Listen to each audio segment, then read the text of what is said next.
All right, folks, and welcome back to Satisfactory. Today we're starting off here at our copper factory, and you can see that I've repurposed a couple of our wire makers into making the copper sheets. The reason for that is I think we're going to need quite a few of these to transition over to coal power, and because we are already having a power shortage, enough that we had to disconnect our awesome sink and a few other buildings, we haven't had the opportunity to set up our second copper factory over near our space elevator and assembly factory, or assembly part factory.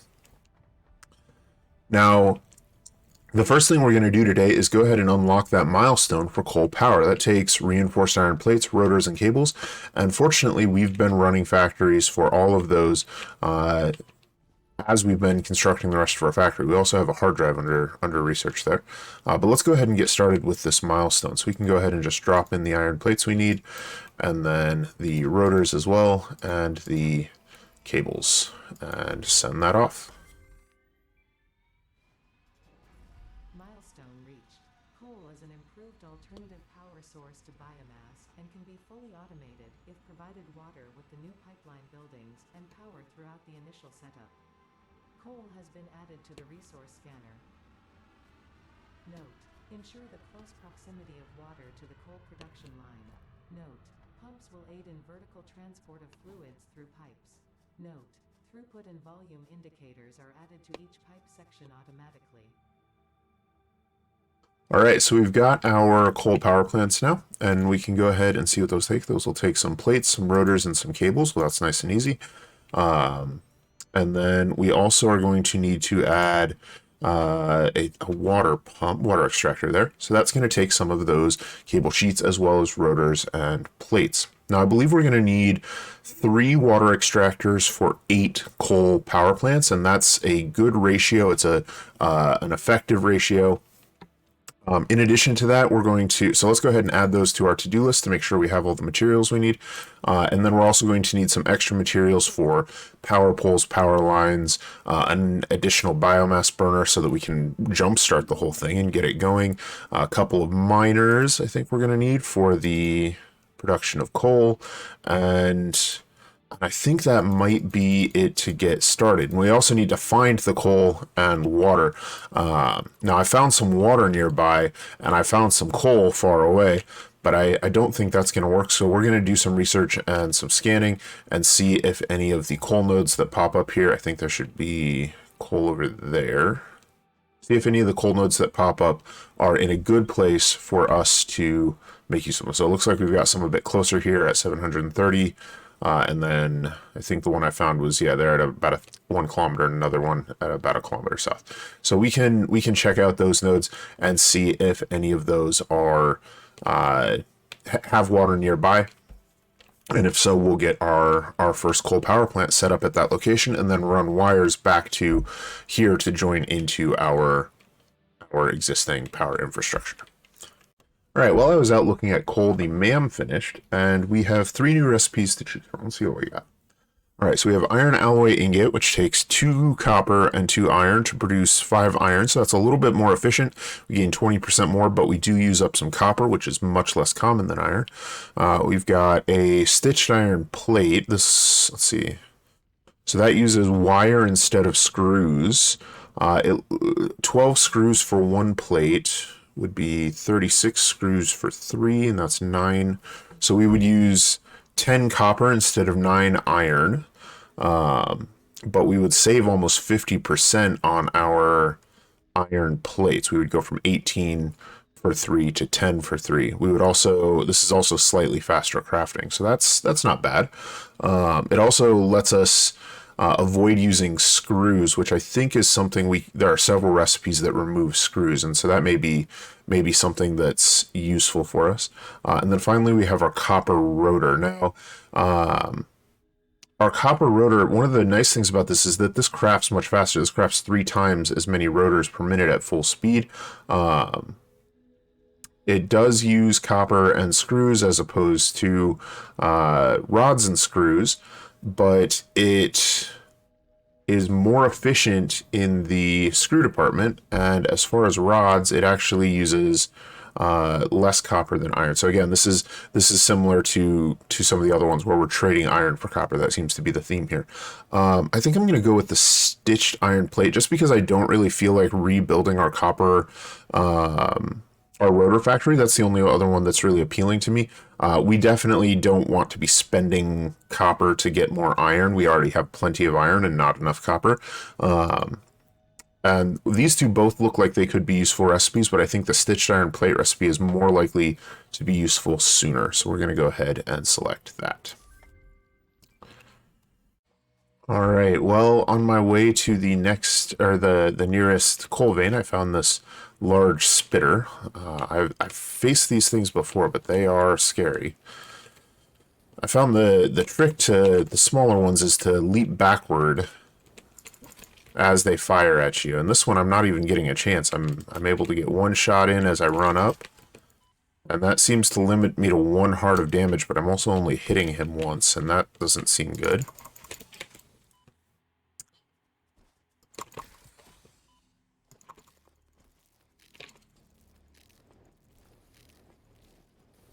Let's keep going. Where did he go? Where did he go? There he is.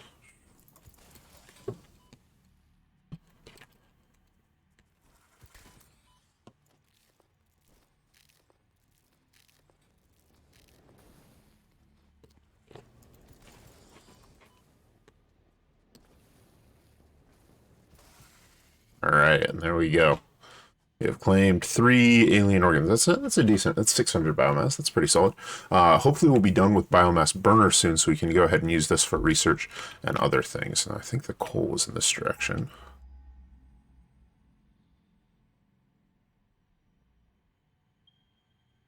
There. Okay. All right. I have found some water and some coal. I think if we do the scan for coal, you'll be able to see it highlight there. And you can't quite see it, but it's just in those woods. I was down there looking at it, and we've also got some water nearby. So this is where I think we are going to build our coal power plant at this oasis. I'm not quite sure how I'll do it, since we want to be able to preserve as much of the water surface as we can for pumps. We've got a hog nearby. We may want to build the coal power plants either on the land back near the coal and then pump water in, or possibly use like a multi-layered approach like we have for some of our other buildings and build a tower of coal power plants.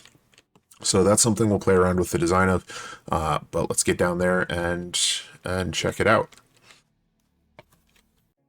All right, I found 2 normal coal veins right next to each other down here, and right next to them is a large wide open space here. So I think this is where we're going to set up our coal factory, because I didn't bring the chainsaw, and so it's going to be difficult to clear out some of these trees. So we'll just take advantage of the open space we have. We are a few hundred meters from the water, and we are also up a little ways. I'm not sure how water pumping works. I haven't worked that part out fully, so we may have to put some pumps on to get our water flowing up the hill effectively, but we can go ahead and play around with that and go ahead and get this coal factory built. Now we're going to start off by constructing a single coal generator and hooking that into a single miner. Now these are normal coal veins, so they should produce 60 coal per second. And I believe the coal factory, or the coal power plant, when I was looking at it, takes 15 coal per minute. It doesn't say, but I believe that's correct, which means from a single coal vein, I can power 4 power plants.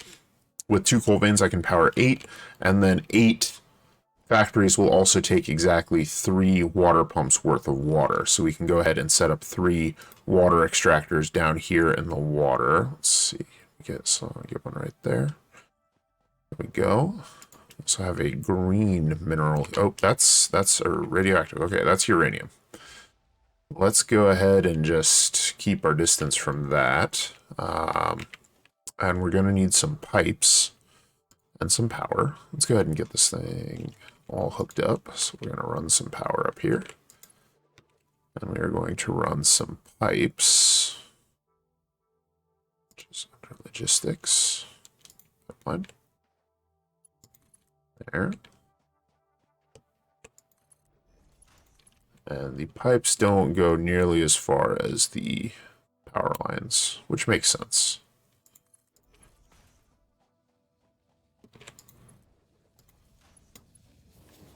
We can run this on over to our power plant.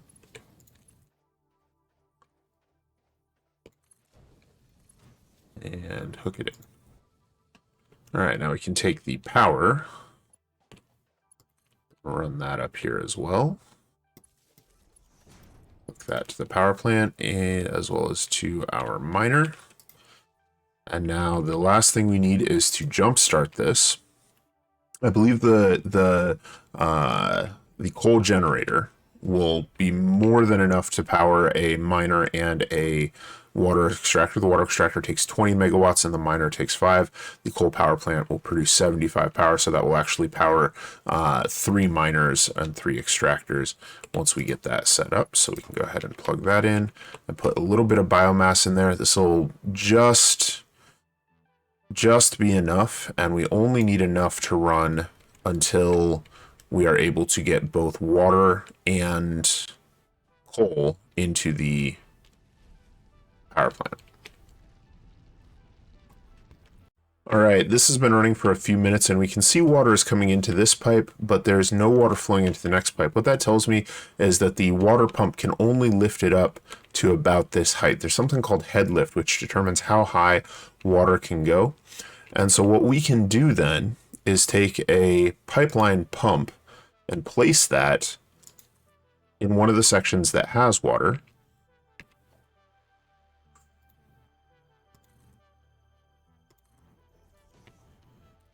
And that should allow the water to flow much more quickly into this next layer. Now we do need to power the pipeline pump. Fortunately, we have the ability to do that. And now that that is running, we should see that this will get that water flowing very nicely here. And you can see that that's flowing very quickly. And hopefully it should be reaching the power plant momentarily. And we should see it come to life. Success. The light has turned green. It is getting water, it's getting coal, and it is running. And it's also running at 15 per minute, which means we can add a little bit more infrastructure here to split the coal and water off, and that should let us run all of our power plants that we need to run. Now, these pipes are rated for a maximum of 300 cubic meters per second. And each pump provides 120, which means that even though, so we need 3 pumps to power 8 power plants, we're actually going to need to run 2 pipelines here in order to fill out our power plant. So let's go ahead and get that constructed. All right, we've got our power plant up and running. This is a right ugly mess, but it works. We have 3 water pumps sending a total of 360 cubic meters of water up these pipes, each powered by a pump. Those re-merge up here. We don't need that biomass burner anymore. Those re-merge up here and are then piped into each of these power plants. We have 8 power plants running. Gosh, it is not well organized. And this is, this reminds me and feels a lot like those very early game factories we had where we were just trying to get basic construction up and running.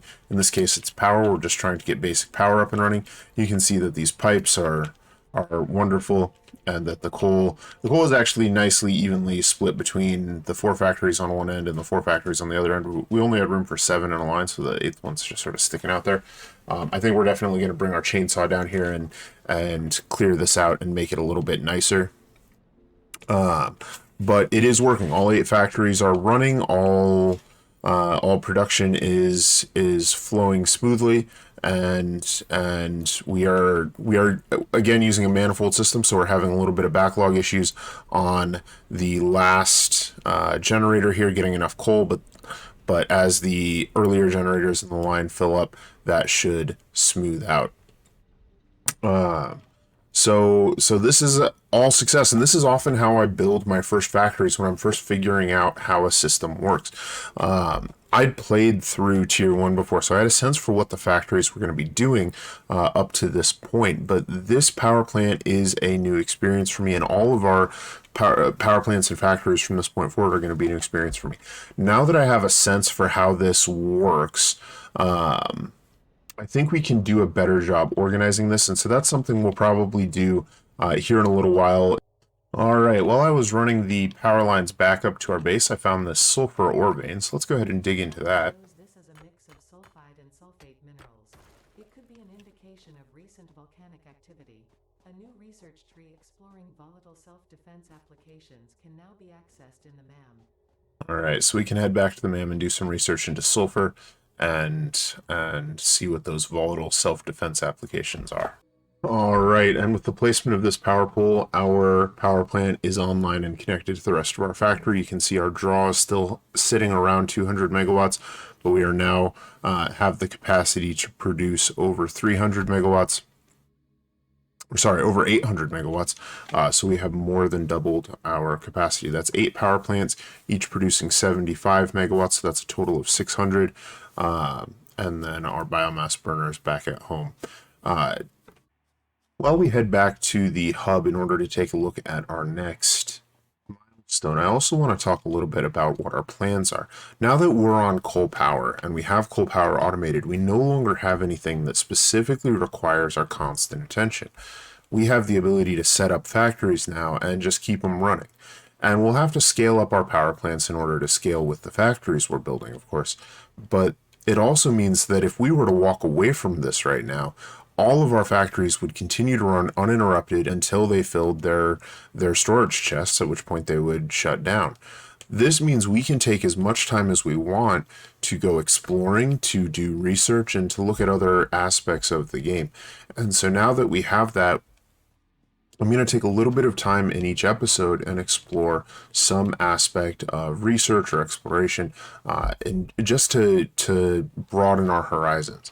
The first thing I want to do today is take a look at sulfur. We only have 20 sulfur, but we can start seeing what that's used for, and we can see that that's used for black powder. Now, black powder is going to require 50 sulfur, but we have sulfur on our scanner now, and we can see if there's any nearby. And it looks like there's some sulfur just 400 meters to the north, so we're going to head up there and see what we can do with that vein. It's fortunate that it's so close. It's not even as far away as our power, which was about 600 meters away when we, or our coal, which was about 600 meters away when we first identified it. All right, so we came over here to search for the sulfur, and we found a rather dangerous place. There's a lot of this noxious gas here. I'm not quite sure how we're going to get around that, but we also have a crashed drop pod. Unfortunately, I don't actually see the drop pod. It looks like there's another spitter there, so we'll deal with him. But I think the sulfur vein is actually located atop this pillar, so we'll have to find a way up there in order to take a look at it. All right, so let's head up and check out this sulfur vein. Now, the sulfur vein, I think we're going to want to have a miner on. I think it uses a miner. Let's see what we got. We have a normal sulfur vein up here. There doesn't seem to be any more threats. I see there's the drop pod as well over there. But that, we'll come back for that. Let's go ahead and take one of the beacons we set, though. That in our hand there, and then we can just drop this, and now we can change the name on it to sulfur and drop pod. Done. And I think, yeah, we can also set the color on it. Let's set that to yellow or sulfur. Boom. So now that we know where this is, we have a way up here. I'm going to leave the the conveyor line up here so that we have a way to get back when we come back with the things for a miner. But we can go ahead and collect the sulfur we need to continue our research. All right, we gathered up several stacks of sulfur while we were at the vein. We're going to head back and look at some more research on it. Let's deal with this hog real quick. And we will dig into what the volatile self-defense applications that we were hinted at actually are, and see if we can make use of those. I'm hopeful that it means we have explosives that can be used to clear the rocks at our power plant, because that is something that we definitely need to spend some more time on soon. All right, we're back at base, and we have a little bit of sulfur and a little bit of coal, which are the ingredients needed for our next stage of sulfur research. So let's go ahead and dig into that and see what it gives us. The ability to make black powder. And from there, we can start looking into volatile applications. So let's craft up that 50 black powder and see what we can come up with. All right, we've got our black powder crafted, so let's go ahead and research our volatile applications. Looks like that unlocks 4 things. We have Noblisk explosives, which also requires steel pipes and are used to blow up cracked boulders, vegetation, or other vulnerable targets. So we'll need to figure out steel pipes, which I think is something we can get very soon. The Noblisk detonator.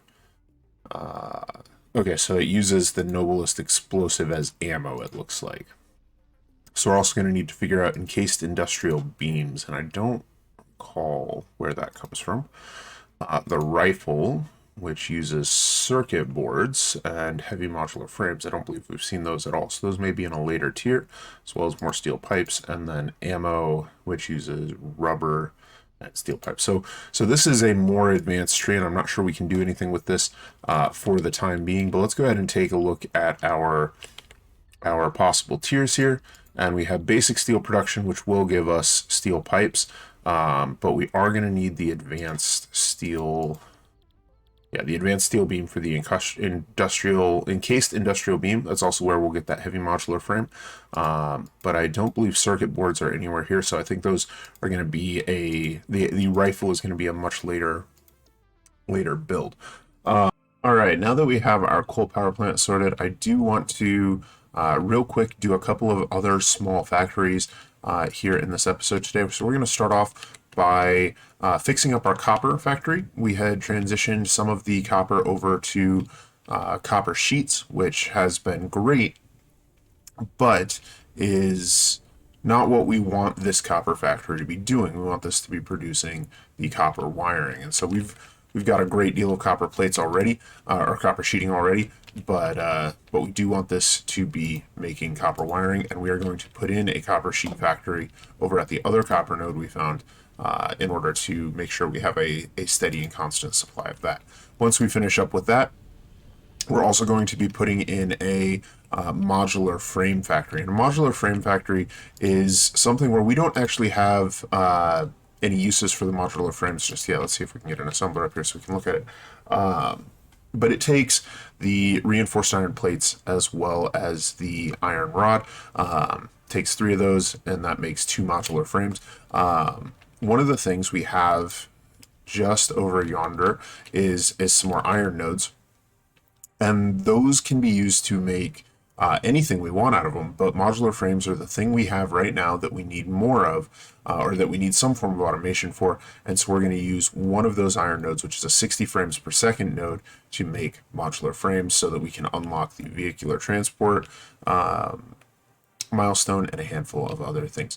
So let's get into constructing those. I'm going to do both of these factories in a quick time lapse, and I'll see you guys on the other side.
so we are back at our power plant, and you can see we made some changes. We did have a little bit of a hiccup during filming, so unfortunately we don't have any footage of this being constructed, but we can walk through how it's laid out here. We built a little dock to have our three water pumps out there, and those are being pumped into side-by-side pipelines into the underbelly of our power plant, at which point they are being fed upward into the power plants themselves to provide the steam that they need.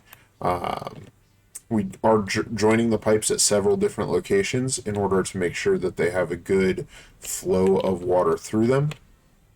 And then we are actually running a conveyor from our mines out in the forest to the beach. This is something I want to replace with vehicles at some point because I don't like the long conveyors stretching across the landscape.